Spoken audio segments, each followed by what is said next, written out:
Hello बच्चों। अपन ने last class में offline chapter number second start कर रखा था, है ना। कल जो आपकी क्लास हुई थी स्कूल में, उसमें अपन ने चैप्टर नंबर सेकंड स्टार्ट किया था और ऑनलाइन में पहले अपना चैप्टर नंबर थर्ड चल रहा था।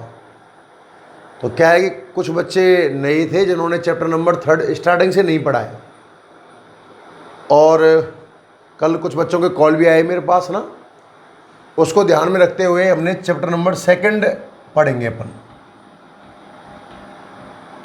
चैप्टर नंबर सेकंड जहां से कल पढ़ा था वहां से आगे, मात्रक एवं मापन। मैंने कल आपको क्लास में ये कहा था कि ऑनलाइन में अपन चैप्टर नंबर 3 पढ़ेंगे। मैं 3 ही पढ़ाने वाला था, है ना। पर कुछ बच्चों ने बताया कि हमने सर चैप्टर नंबर सेकंड बिल्कुल भी नहीं पढ़ा है, तो बार बार उनको परेशानी आएगी और चैप्टर नंबर सेकंड आपने पूरा नहीं पढ़ा है ना। इसलिए मैं चैप्टर नंबर सेकंड पहले पूरा कराता हूँ। थोड़ी क्लासें बड़ी बड़ी लेंगे ताकि जल्दी अपना काम हो जाए। क्लियर है ना भाई। तो आप चैप्टर नंबर सेकंड पढ़ोगे। कल की क्लास में अपन बात कर चुके थे भौतिक राशियों की, भौतिक राशियों के वर्गीकरण की। दिशा के आधार पर हमने वर्गीकरण देख लिया था, अदिश और सदिश, और निर्भरता के आधार पर वर्गीकरण देखा था मैंने, मूल और व्युत्पन्न। ठीक है ना। अब बात करते हैं भौतिक राशि के मापन की। नेक्स्ट जो हेडिंग अपन पढ़ेंगे,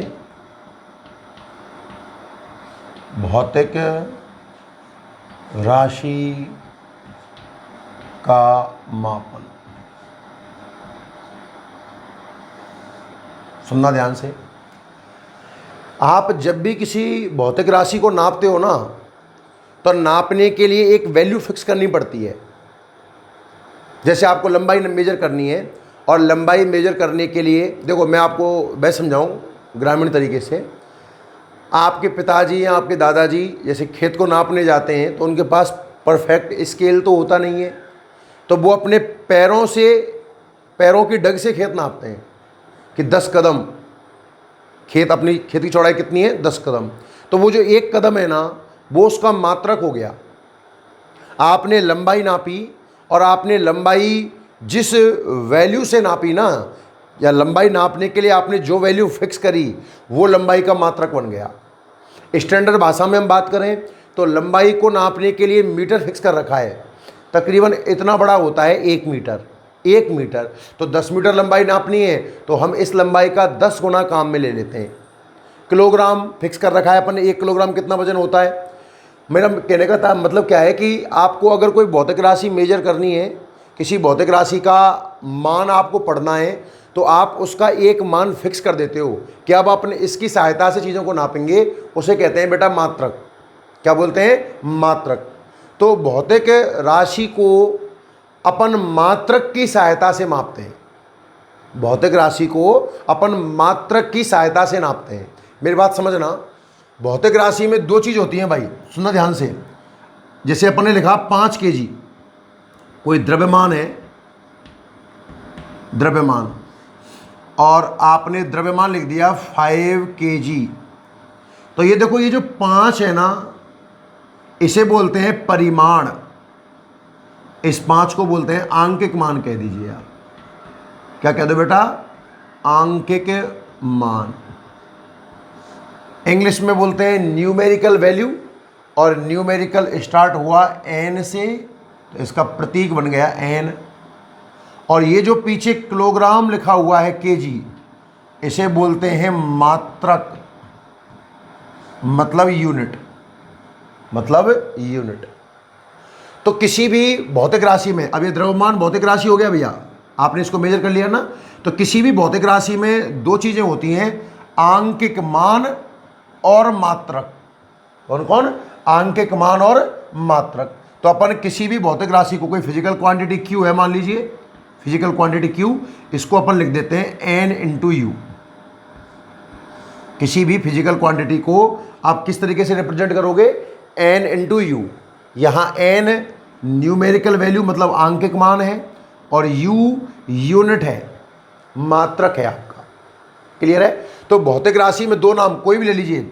आपने लंबाई ली, आपने लंबाई की बात करी साहब, लंबाई है 10 मीटर, लंबाई क्या है 10 मीटर। तो ये जो 10 है ये तो हो जाएगा आपका परिमाण, या आप कहिए इसको आंकिक मान, न्यूमेरिकल वैल्यू। और ये जो m है ये बन जाएगा आपका मात्रक, मीटर क्या बन जाएगा मात्रक। तो फिर लंबाई क्या बन गई आपकी भौतिक राशि। भौतिक राशि का प्रतीक Q क्वांटिटी के हिसाब से, तो N × U। मतलब भौतिक राशि को अगर आपको मापना है तो आपको दो चीज़ पता होंगी उसकी, आंकिक मान और मात्रक। क्या क्या? आंकिक मान और मात्रक। अब देखना एक बात यहाँ समझने वाली है, दोबारा समझिए, मतलब आपको एक बात समझ में आ जानी चाहिए कि आप किसी भी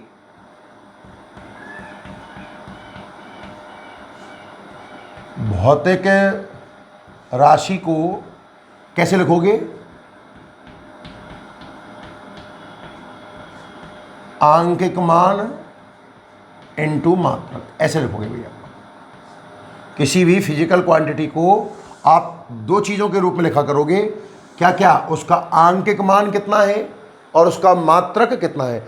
आंकिक मान को ही अपन परिमाण कहते हैं, परिमाण ध्यान रखना। तो भौतिक राशि Q,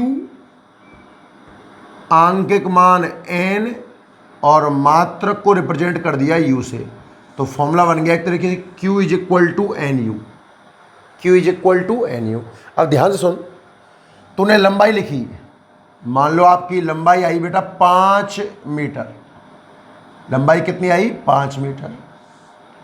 तो इसमें 5 आंकिक मान है और मीटर अपना क्या है मात्रक है। आगे देख, L भौतिक राशि हो गया। क्या आप इस भौतिक राशि को सेंटीमीटर में, 1 मीटर में 100 सेंटीमीटर होता है ना, तो क्या आप इस भौतिक राशि को 500 सेंटीमीटर लिख सकते हो? आप इस भौतिक राशि को 500 सेंटीमीटर लिख सकते हो? सुन ध्यान से, इसमें आंकिक मान क्या हो जाएगा 500 और सेंटीमीटर क्या हो जाएगा आपका मात्रक। देख ध्यान से, यहां न्यूमेरिकल वैल्यू थी 5 और यूनिट क्या था मीटर। इस जगह पर न्यूमेरिकल वैल्यू कितनी है 500 और यूनिट क्या है बेटा सेंटीमीटर। अच्छा, इस पहले सिस्टम में 1 मान लो, इनको 2 और 2 मान लो। ध्यान से देखिए, आपने न्यूमेरिकल वैल्यू बढ़ा दी। न्यूमेरिकल वैल्यू जो पहले 5 थी, आंकिक मान जो पहले 5 था वो कितना हो गया 500, मतलब आपने आंकिक मान बढ़ाया। अरे हाँ या ना? जैसे आपने आंकिक मान बढ़ाया होगा ना तो मात्रक घट गया, मीटर से मात्रक कहाँ पहुँच गया सेंटीमीटर पर। तो यूनिट के मान में कमी आ जाती है।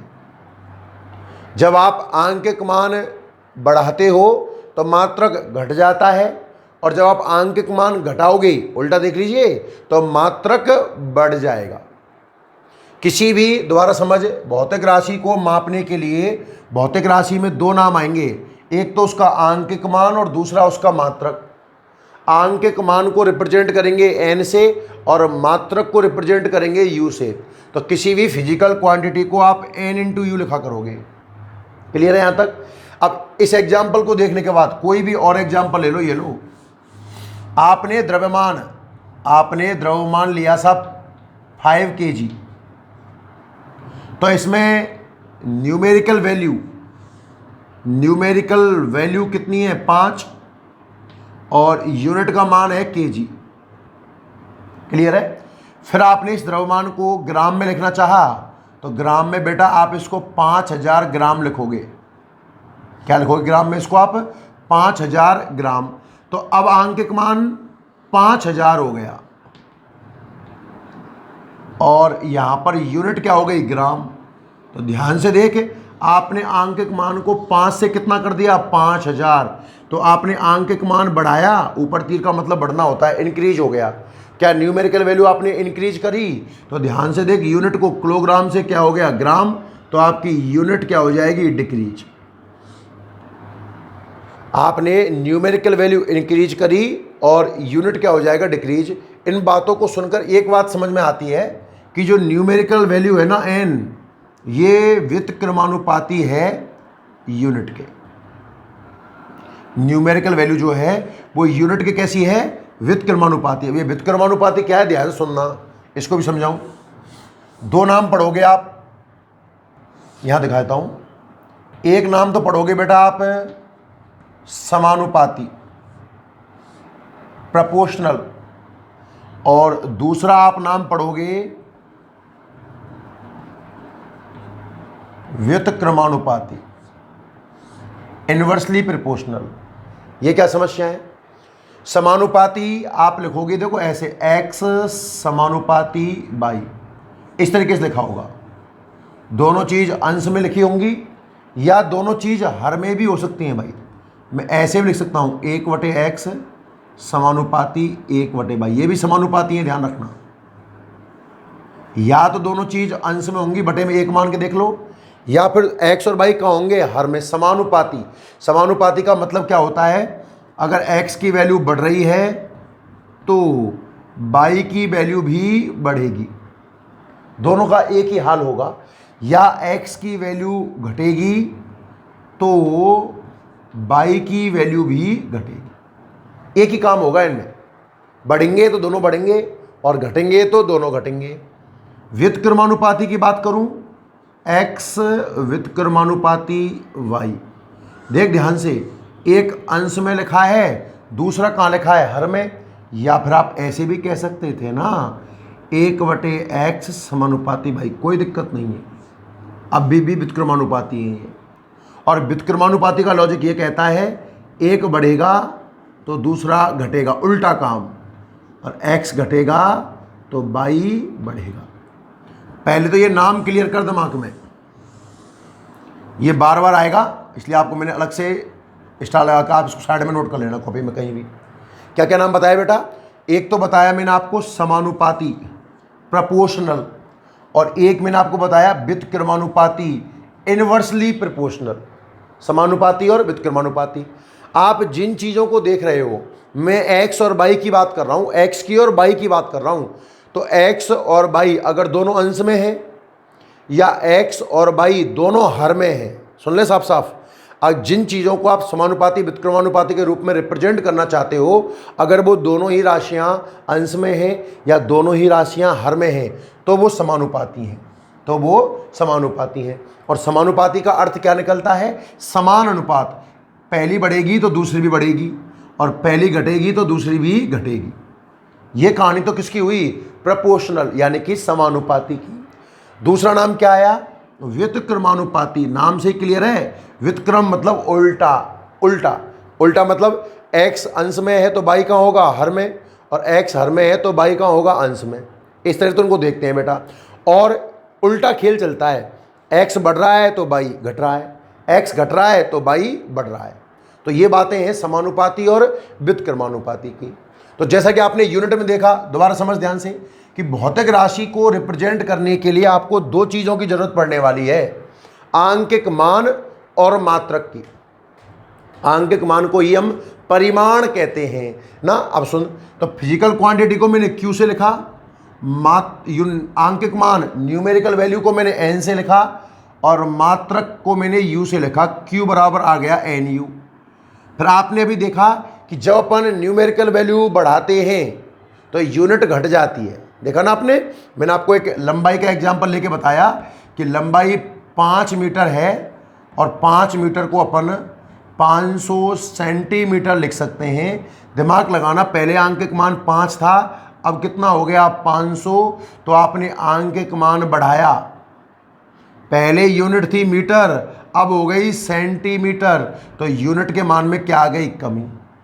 तो एन और यू को ध्यान से देख, एक बढ़ रहा है दूसरा घट रहा है, और एक बढ़ता हो दूसरा घटता हो, तो वो कैसे हैं? व्युत्क्रमानुपाती। और व्युत्क्रमानुपाती को ऐसे लिखा जाता है, मतलब आप कह सकते हो बेटा एन व्युत्क्रमानुपाती है यू की। ये बात समझ में आई या नहीं आई? अरे हाँ या ना? अब देखो, व्युत्क्रमानुपाती को लिखने का एक तरीका और भी है, इधर बोर्ड पे देखना ध्यान से। 4-5 बेसिक बातें हैं ये, है ना, कि x व्युत्क्रमानुपाती है y के। समझना लॉजिक ध्यान से भाई। एक्स व्युत्क्रमानुपाती है किसके, बाई के। देखो जब भी अपन समानुपाती और व्युत्क्रमानुपाती कोई सा भी चिन्ह हो, चाहे समानुपाती या व्युत्क्रमानुपाती को हटाकर इक्वल का साइन लगाना चाहते हैं, मैं क्या करना चाहता हूं बेटा, एक्स इक्वल करना चाहता हूं, मतलब इस समानुपाती या व्युत्क्रमानुपाती का साइन हटाकर इक्वल लाना चाहता हूं, तो एक कांस्टेंट चलता है साथ में। अलग अलग वैज्ञानिकों ने खुद के नाम पर जब एक्सपेरिमेंट किए तो अलग अलग कांस्टेंटों के नाम दिए जो अपन फिजिक्स के अंदर पढ़ने वाले हैं। तो यहां पर कोई कांस्टेंट आप के मान लीजिए, के, कोई भी कांस्टेंट समझते हो, कांस्टेंट फिक्स संख्या, नियतांक, नियत वैल्यू है ना। इसका वज गुना करके देखा हमने, तो यहां से आ गया x इंटू बाई बराबर के। ऐसे भी लिखा जाता है इस चीज को, मेरी बात समझ। n को और u को ध्यान से देख, क्या तुम u लिख सकते हो, इसका मतलब n इंटू यू बराबर कांस्टेंट।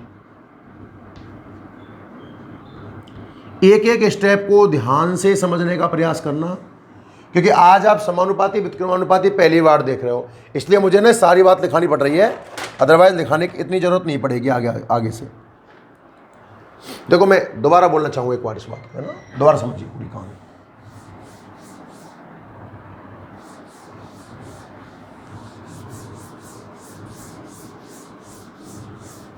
तो पहले मैं आपको एक साइड में समानुपाती और व्युत्क्रमानुपाती का लॉजिक लिख देता हूँ ना एक बार, ताकि आप इसको फेयर कर पाओ। पहला नाम तो आप पढ़ोगे समानुपाती, प्रपोर्शनल बोलते हैं, प्रपोर्शनल, ठीक है ना। तो समानुपाती में जैसे एक्स और बाई की बात कर रहा हूं मैं, कोई दो चीजें मान ली मैंने, एक्स और बाई, तो आप ऐसे लिखोगे, देखो एक्स प्रपोर्शनल टू बाई। एक तो आप इस तरीके से लिख सकते हो समानुपाती को, या देखो दोनों अंश में ध्यान से देख, इसको अपन x बटे एक कह सकते हैं, उसको अपन बाई बटे एक कह सकते हैं, समानुपाती हैं। या फिर दोनों हर में भी हो सकते हैं भाई, एक बटे एक्स समानुपाती एक बटे बाई। एक पॉइंट तो आपको ये समझ में आना चाहिए कि ये समानुपाती हैं, दिख रहा है ना आपको पूरा ढंग से, हाँ बिल्कुल क्लियर दिख रहा है, ठीक है ना। समानुपाती के बगल में ही अपन लिख सकते हैं, इसका अर्थ क्या होगा भाई, x बढ़ेगा तो बाई भी बढ़ेगा, और अगर x घटेगा तो बाई भी घटेगा। दोनों का एक ही हाल होगा, जो काम x का वही काम किसका होगा, बाई का। समानुपाती समझ में आया। अब सुन, समानुपाती का चिन्ह अगर हटाना है अगला स्टेप, तो आप इक्वल लेना चाहते हो, इक्वल, तो कोई ना कोई कांस्टेंट काम में आ जाएगा, के वाई। आप इस चीज को ऐसे भी लिख सकते हो, अरे हाँ या ना। सेम इसको एक बटे एक्स बराबर के इंटू एक बटे बाई, और ध्यान से देख इसको नीचे भी ले सकता हूं, कई बार अपन ऐसे भी लिख देंगे, एक्स बटे बाई बराबर कांस्टेंट। अरे हाँ या ना। एक्स समानुपाती है बाई के, समानुपाती मतलब समान काम, एक्स बढ़ेगा तो बाई बढ़ेगा, एक्स घटेगा तो बाई घटेगा। समानुपाती को हटाकर बराबर लगाया तो कांस्टेंट के काम में आ गया, और बाई को नीचे दिया तो एक्स बटे बाई बराबर कांस्टेंट। अब थोड़ा सा और दिमाग लगा, मान लो पहली बार एक्स और बाई की दो एक्सपेरिमेंट किए, दो बार एक्सपेरिमेंट किया गया। पहली बार वैल्यू आई 1 और 1, तो एक्स की जगह x1, बाई की जगह बाई 1 बराबर के, कांस्टेंट तो फिक्स रहता है। दूसरी बार फिर एक्सपेरिमेंट किया गया, x की वैल्यू x2, बाई की वैल्यू बाई2, ये भी कांस्टेंट है। अब ध्यान से इसको और इसको देख, क्या दोनों ही चीज़ के बराबर है, तो क्यों ना मैं x1 बटे बाई 1 बराबर x2 बटे बाई 2 लिख दूँ। तो इससे आप अगला स्टेप, कांस्टेंट है, पहली बार 1 लगा दीजिए, और दूसरी बार के लिए आप x2 और बाई 2। ये सारे स्टेप आपको समानुपाती में समझ में आ जाने चाहिए। क्लियर है? देख लो एक बार ढंग से, है ना। समानुपाती की बात समझ में आ गई ना आपको। अब आप अगली बात समझिए, व्युत्क्रमानुपाती। व्युत्क्रमानुपाती, अब नाम से ही क्लियर होना चाहिए, व्युत्क्रम मतलब उल्टा, व्युत्क्रम मतलब उल्टा। तो आप देखो कैसे लिखोगे, x अंश में ले लिया तो बाई आपको हर में लेना पड़ेगा, x व्युत्क्रमानुपाती y, ऐसे लिखिए आप एक तो, या इसको हर में लिखा है तो फिर ये भाई साहब कहाँ जाएगा, अंश में। अब इसके अलावा थोड़ी दिमाग में आ सकता है कुछ, दोनों अंश में होंगे तो समानुपाती, दोनों हर में होंगे तो समानुपाती। समानुपाती का मतलब एक बढ़ेगा दूसरा बढ़ेगा, एक घटेगा दूसरा घटेगा। समानुपाती को हटाकर बराबर लगाऊंगा, कांस्टेंट के आ जाएगा, या फिर के के रूप में आप इसको इस प्रकार लिख पाओगे, 1 1 और 2 2 वाला केस बता दिया। ये सब में पॉइंट काम में लूंगा, धीरे धीरे न्यूमेरिकल बन जाएंगे बहुत सारे इनके ऊपर बेटा, देखना हर टॉपिक में, समानुपाती व्युत्क्रमानुपाती में। अब व्युत्क्रमानुपाती की बात कर रहा हूं तो एक अंश में दूसरा हर में, एक हर में दूसरा अंश में, ये व्युत्क्रमानुपाती है। और व्युत्क्रमानुपाती का मतलब क्या है, x बढ़ेगा तो y घटेगा, या फिर x घटेगा तो y बढ़ेगा। एक घट रहा हो दूसरा बढ़ रहा हो तो आप इसको इनवर्सली प्रोपोर्शनल बोलोगे, व्युत्क्रमानुपाती बोलोगे। अब इसको कांस्टेंट के रूप में कैसे लिखा जाए, मैं इसको लिख के देख लूं, x बराबर कांस्टेंट के लिए k ब्रैकेट में 1/y, या इसको सिंपल तरीके से आप x = k/y भी कह सकते हो, इस प्रकार लिखा जाएगा। अगले स्टेप में आप वज गुना करके देखिए, बटे में 1 मान लो और वज गुना करके देखोगे तो आप पाओगे, आप इसको x/y बराबर कांस्टेंट भी लिख सकते हो। आप इसको x/y जैसे आपने कांस्टेंट के रूप में लिखा, और आप समझ गए होंगे अगर दो वैल्यू दी हो, 2 बार की वैल्यू दी हो, पहली वैल्यू x1 और y1 बराबर कांस्टेंट, दूसरी वैल्यू x2 और y2 बराबर कांस्टेंट, दोनों के बराबर हैं तो x1 y1 बराबर आता है बेटा x2 y2 के। ये भी काम की चीज़ है, x1 y1 बराबर x2 y2। ये जितने भी मैंने स्टेप लिखे हैं ना भैया, हर स्टेप आपको सवाल करने में मदद देगा। डायरेक्ट क्वेश्चन बनाएंगे अपन इनसे, क्योंकि समानुपाती व्युत्क्रमानुपाती के बहुत सारे सूत्र आने वाले हैं, है ना। तो एक तो अपन साइड में ये नोट कर लेंगे कहीं भी, क्लियर है भाई ना। तो ये तो लॉजिक हो गया किसका, प्रोपोर्शनल और इनवर्सली प्रोपोर्शनल। अब देखो इसका एप्लीकेशन यहाँ आपके सामने आ जाएगा। आपको भौतिक राशि को नापना है तो भौतिक राशि को नापने के लिए आपको 2 चीज़ें होंगी कि किसी भी भौतिक राशि को आप लिखोगे बेटा कैसे, एक तो आएगा उसका आंकिक मान और गुणा में आएगा उसका मात्रक। 2 चीज़ें आएंगी उसमें, आंकिक मान और उसका मात्रक। सिंबल के रूप में लिखूं, सिंबल के रूप, देखो ये मेन चीज़ हो गई। अब आप इसको सिंबल के फॉर्मेट में लिख दो। भौतिक राशि को Q से मान लो, आंकिक मान n हो गया और यूनिट आपकी U हो गई, NU। क्लियर है यहाँ तक। फिर आपको मैंने एक लंबाई का उदाहरण देके समझाया। लंबाई 5 मीटर को 500 सेंटीमीटर लिखा आपने, यहाँ देख लो, 5 मीटर को आपने क्या लिखा बेटा, 500 सेंटीमीटर। तो आपने आंकिक मान बढ़ाया, और आंकिक मान बढ़ाया तो यूनिट आपकी घट गई। n बढ़ रहा है, u घट रहा है, दोनों बढ़ते या दोनों घटते तो समानुपाती होता। एक बढ़ रहा है एक घट रहा है, व्युत्क्रमानुपाती। कहने का तात्पर्य क्या हुआ, n व्युत्क्रमानुपाती है u के, और जब n अगर u के व्युत्क्रमानुपाती है, दिमाग लगा, तो आपने इक्वल करके k/u लिखा होगा, तो आप इसको लिख सकते हो n × u बराबर कांस्टेंट। अगले स्टेप में स्टेप बाय स्टेप फॉलो कर। भौतिक राशि को आप आंकिक मान गुणा मात्रक लिखोगे, NU लिख दिया, n और u एक बढ़ रहा है एक घट रहा है तो व्युत्क्रमानुपाती हो गए। अब आप देखो बराबर, दिमाग एक स्टेप में काट दिया है, इतना दिमाग चलता होगा आपका। इक्वल को बराबर करोगे तो ऊपर कांस्टेंट के आएगा, NU बराबर कितना आ जाएगा, k। तो आप अगले स्टेप में कैसे लिख पाओगे बेटा इसको, फर्स्ट कंडीशन में N1U1 बराबर सेकंड कंडीशन में N2U2। एक एक स्टेप काम करना है, क्लियर है। अब सुनो, आप लिखना स्टार्ट करना है इसको। सबसे पहले तो आप एक ब्लॉक बनाकर इसको लिखिए बेटा। अब हेडिंग में ज़्यादा समय क्यों लग गया, क्योंकि आपको समानुपाती व्युत्क्रमानुपाती समझाया पहले मैंने। तो आप सबसे पहले तो ये नोट करिए, चलिए हेडिंग भले आप भौतिक राशि का मापन रहने दें, एक नोट लगा दें, नोट,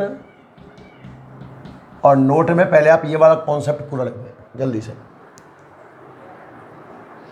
यहाँ से स्टार्ट करो, जैसे मैंने लिखा है उस तरीके से लिखो। देखो चलो, समानुपाती लिखना, फिर व्युत्क्रमानुपाती लिखो।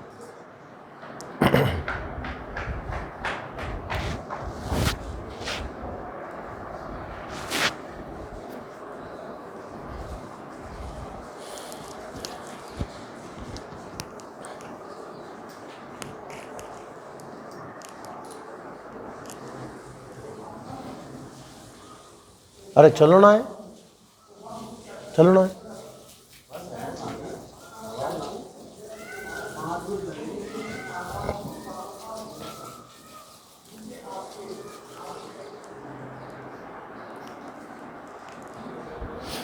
सबसे पहले आप समानुपाती और व्युत्क्रमानुपाती वाला ब्लॉक लिखिए भाई ना, उसके बाद आगे बढ़ते हैं। अब भौतिक राशि के मापन में मत लिखना, ये इसके अपन को है ना थोड़ा थ्योरी बना के लिखाएंगे।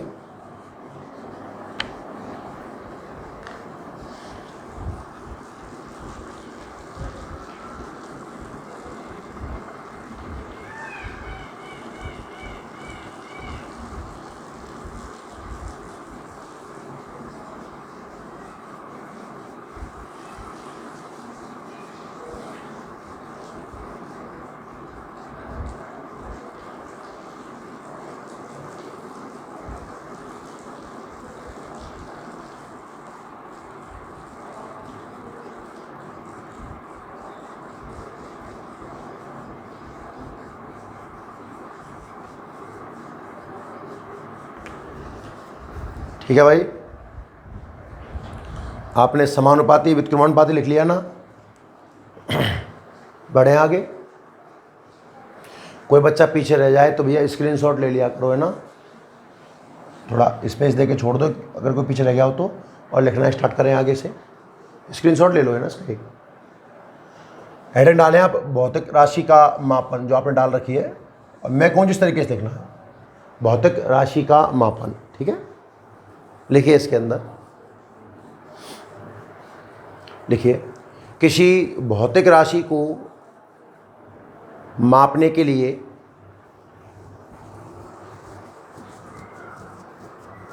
किसी भौतिक राशि को मापने के लिए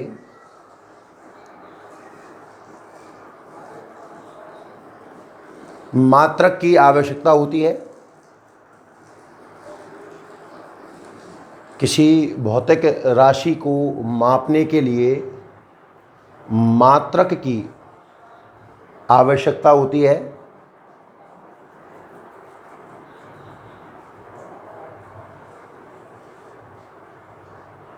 भौतिक राशि को मापने के लिए मात्रक की आवश्यकता होती है। आगे लिखना, भौतिक राशि में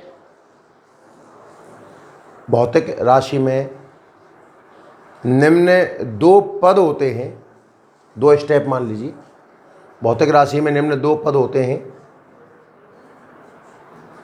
भौतिक राशि को मापने के लिए मात्रक की आवश्यकता होती है, एक पॉइंट तो ये बन गया।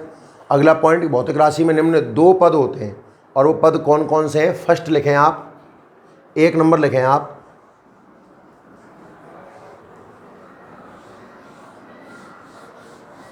आंकिक मान।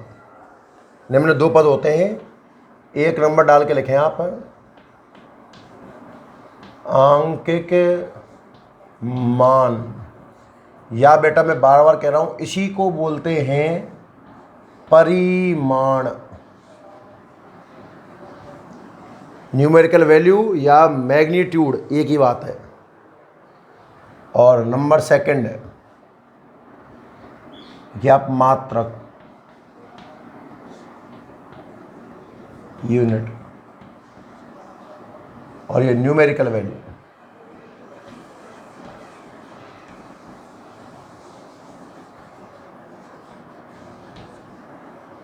ठीक है ना। तो भौतिक राशि में निम्न दो मान होते हैं, तो आंकिक मान और एक परिमाण। अब नीचे लिखें आप, अतः भौतिक राशि बराबर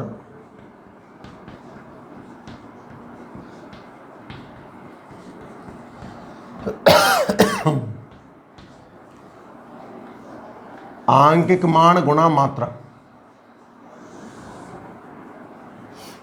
भौतिक राशि बराबर आंकिक मान गुणा मात्रक। लिखते जाए, Q बराबर NU। ठीक है, एक उदाहरण ले लो, माना कुछ भी जो आपको अच्छा लग रहा हो।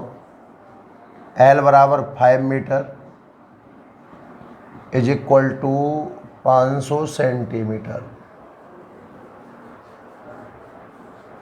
ठीक है, नीचे लिखें, स्पष्ट है कि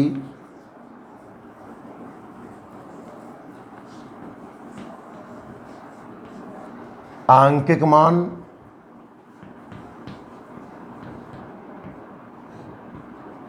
बढ़ाने पर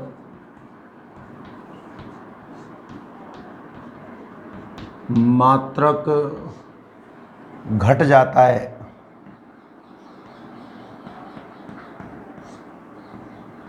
अर्थात, और एक चीज़ बढ़ने पर दूसरी घट जाती है तो व्युत्क्रमानुपाती होगा, अर्थात n मतलब न्यूमेरिकल वैल्यू तथा u मतलब मात्रक परस्पर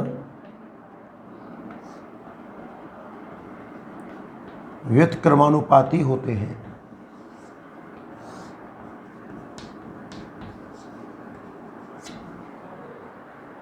ठीक है, अगला स्टेप,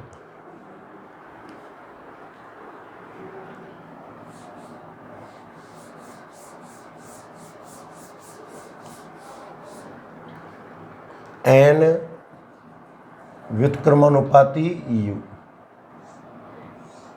या अगले स्टेप में आप लिख दें n इंटू यू बराबर कांस्टेंट, और उससे अगले स्टेप में आप लिख दें n1 u1 बराबर, अब समझ में आ जाना चाहिए आपको, n2 u। इससे अपन कई सवाल करेंगे आगे ना। n1 u1 बराबर n2 u2।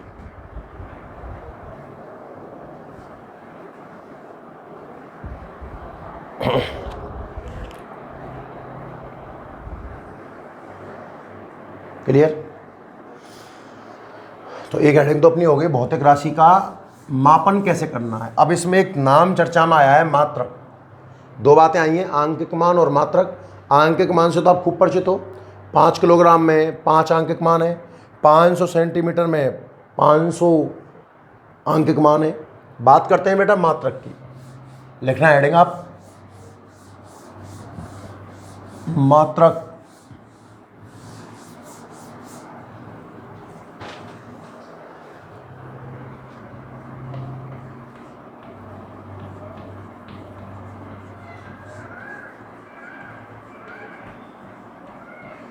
यूनिट,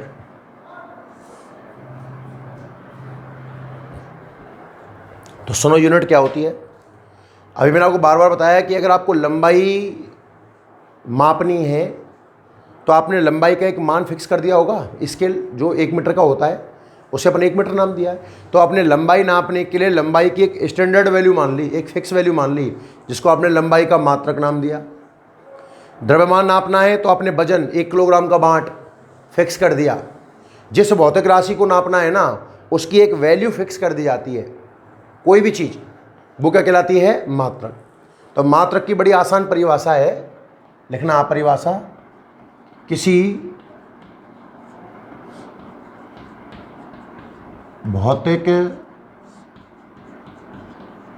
राशि को मापने के लिए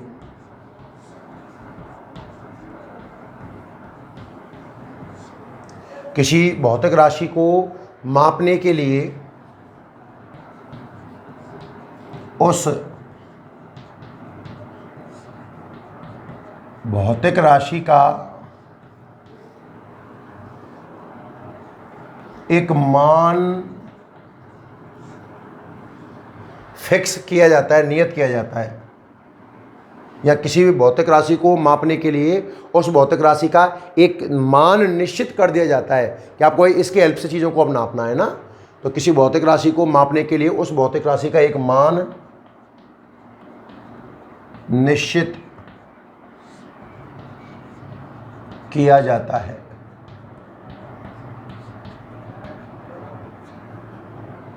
यह निश्चित मान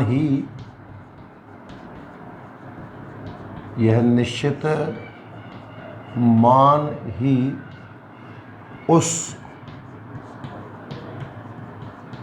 भौतिक राशि का मात्रक कहलाता है।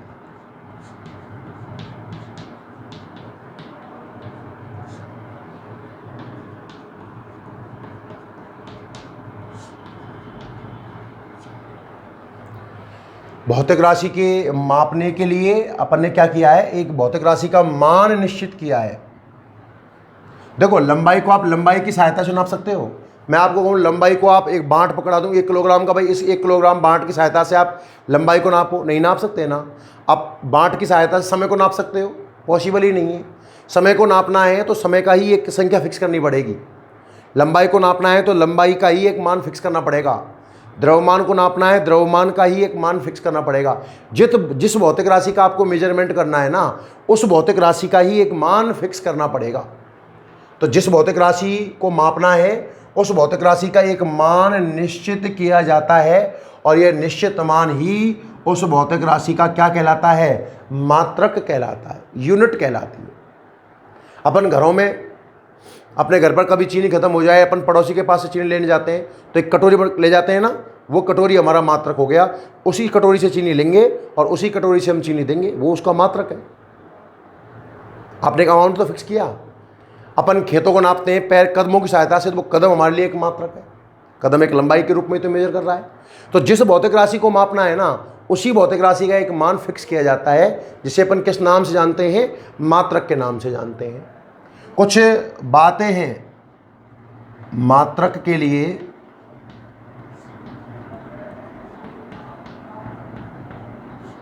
आवश्यक शर्त लिख दीजिए आप तो, कि आप कब मात्रक मानोगे या मात्रक में क्या क्या होना चाहिए।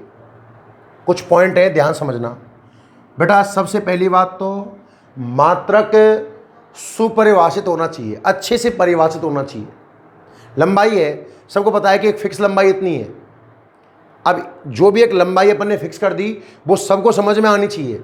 ऐसा नहीं कि अपन मात्रक अपन चीज़ को नाप रहे हैं और आप समझ ही नहीं पा रहे हो उस चीज़ को कि मेजरमेंट कैसे किया जाए। तो सबसे पहले तो मात्रक सुपरिभाषित हो, सुपरिभाषित हो, अच्छे से परिभाषित होना चाहिए। सेकंड, देखो साइज की बात करें मात्रक की, आपने लंबाई का मात्रक इतना बड़ा फिक्स कर दिया कि उसको एक जगह से दूसरी जगह ले जाने के लिए एक ट्रक की हेल्प लेनी पड़ रही है, बहुत बड़ा।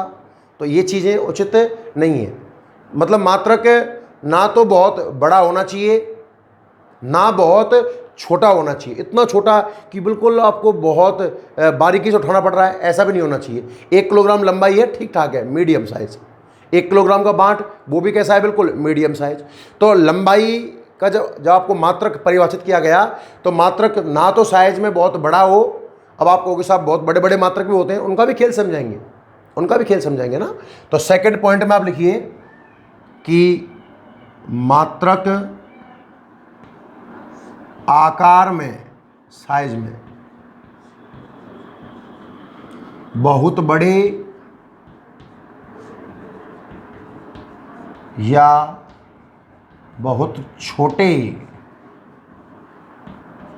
नहीं होने चाहिए।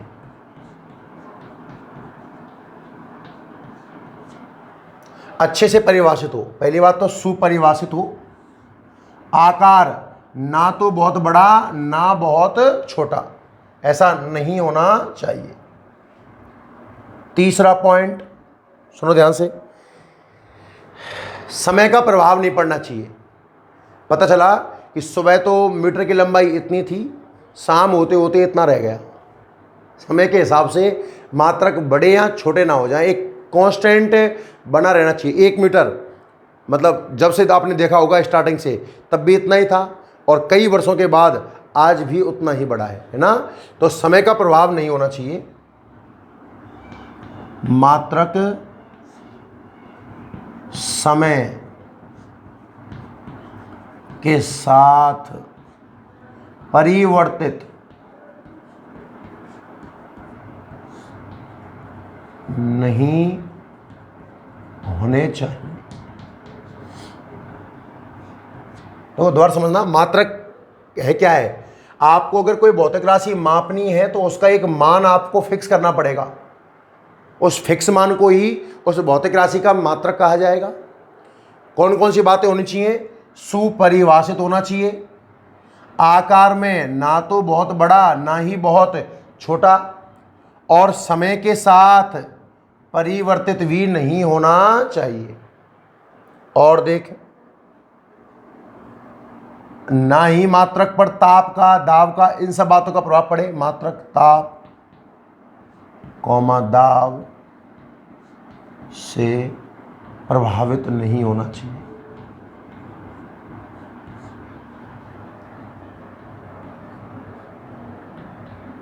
नहीं होना चाहिए। और सुनो, हर जगह उपस्थित हो। भाई आपको अगर मीटर जरूरत पड़ी और आपको हजारों किलोमीटर दूर से मीटर लेके आना पड़ रहा है, नहीं, ऐसा नहीं चलेगा, है ना। सर्वमान्य हो और हर जगह उपस्थित हो, है ना। एक पॉइंट और ऐड कर लेते हैं, मात्रक सर्वमान्य, मतलब सभी के द्वारा मान्य होना चाहिए, सर्वमान्य एवं हर जगह, प्रत्येक जगह उपलब्ध होना चाहिए।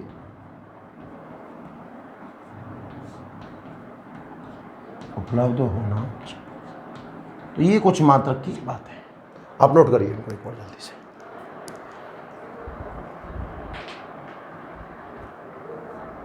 ठीक है ना।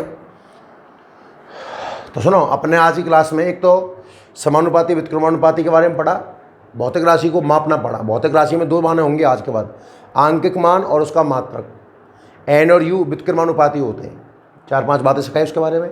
मात्रक को परिभाषित किया अपन ने आज, है ना, और मात्रक के कुछ गुणधर्म, आवश्यक बातें लिखी। 2-4 पॉइंट आप भी ऐड कर सकते हो, कोई बड़ी बात नहीं है। ऐसी चीज़ें होनी चाहिए जो आपको ठीक लगे। मात्रक के बारे में ना बहुत छोटा ना बहुत बड़ा, हर जगह अवेलेबल हो, सर्वमान्य हो, समय के साथ बदले नहीं, ताप दाब का कोई प्रभाव नहीं पड़े, मतलब एक कांस्टेंट नंबर रहे जिसकी हेल्प से आप आसानी से चीज़ों को मेजर कर पाओ। ठीक है ना। अब अपन चैप्टर क्रम से चला रहे हैं भाई। लास्ट क्लास में आपको स्कूल में ऑफलाइन पढ़ाया गया था, है ना, और आज अपन ऑनलाइन क्लास पढ़ रहे हैं। लगातार पढ़ते रहना। जब क्लासें आपकी ओपन होंगी तो इसी क्रम को आगे बढ़ाया जाएगा भाई। सही बच्चे सुन ले ध्यान से। जब आपकी क्लासें ओपन होंगी तो जितना ऑनलाइन में हो जाएगा उसको ही आगे ऑफलाइन में बढ़ाया जाएगा। ठीक है बच्चों। तो जुड़ने के लिए आप सभी बच्चों का धन्यवाद। कल फिर मिलेंगे भाई, है ना, और अब आगे से अपन क्लास का टाइम बढ़ा दिया करेंगे। धन्यवाद बच्चों, नोट कर लो।